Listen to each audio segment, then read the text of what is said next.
Bonjour. Donc on passe directement à la deuxième étape qui est étudier la mitose chez une cellule animale. Donc les différentes étapes de la mitose, on sait très bien qu'elle est procédée par une phase qu'on appelle l'interphase.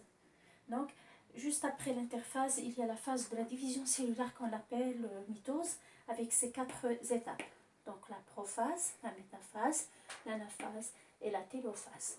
Au moment de l'interphase, donc pour une cellule animale est toujours entourée par une membrane cytoplasmique.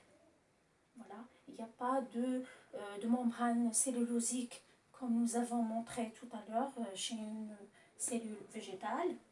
Voilà. À l'intérieur, il y a le noyau toujours entouré d'une membrane double. Donc, voilà. À l'intérieur, il y a la chromatine, donc fibreuse, avec un ou plusieurs nucléoles. Au niveau du cytoplasme, il y a un organite très important qu'on appelle le centrosome. Cet organite-là va jouer un rôle très important au moment de la division cellulaire. C'est très important de le tenir. Donc, il faut toujours prendre en considération donc, le centrosome. Donc, au niveau de la division, on trouve donc, un autre terme qui ressemble au centrosome. On parle ici, il y a le centrosome au niveau cytoplasmique. Et il y a ce qu'on appelle le centromère. Donc, ce point noir qui existe donc, à l'intérieur du chromosome et qui divise un chromosome en deux. Donc, de façon générale, le chromosome, on le trouve fissuré longitudinalement, mais unis, les deux chromatides sont unis par un organite qu'on appelle le centromère. Donc, il faut toujours différencier entre le centromère et le centrosome. Voilà. Donc, commençons maintenant à la mitose. La première étape de la mitose s'appelle la prophase. Au moment de la prophase, on regarde donc la chromatine commence à se condenser et le centrosome se divise en 2 astères, très importants, et la formation de fuseaux achromatiques entre les 2 astères.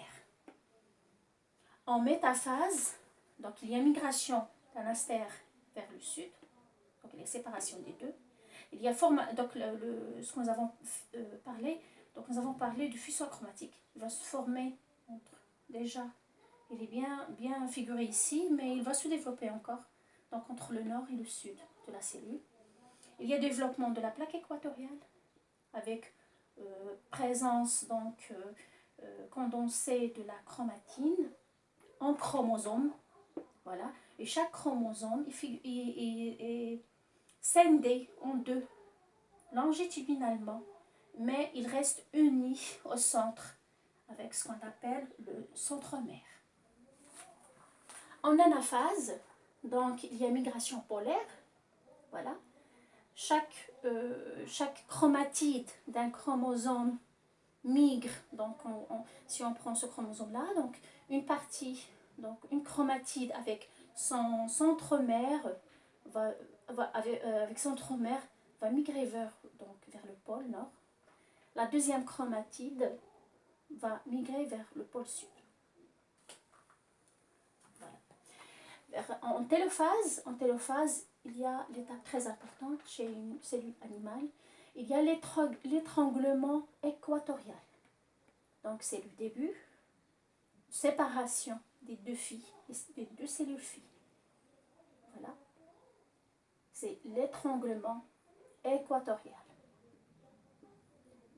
Il y a formation de la membrane nucléaire. La chromatide condensée se transforme en chromatine diffuse. L'apparition du nucléole et l'apparition du centrosome. Donc l'astère se transforme en centrosome.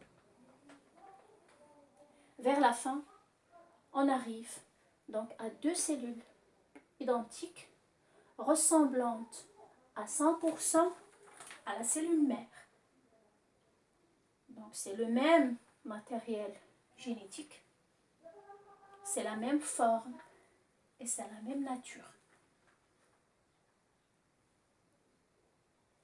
toujours on dit que la mitose est une division conservatrice.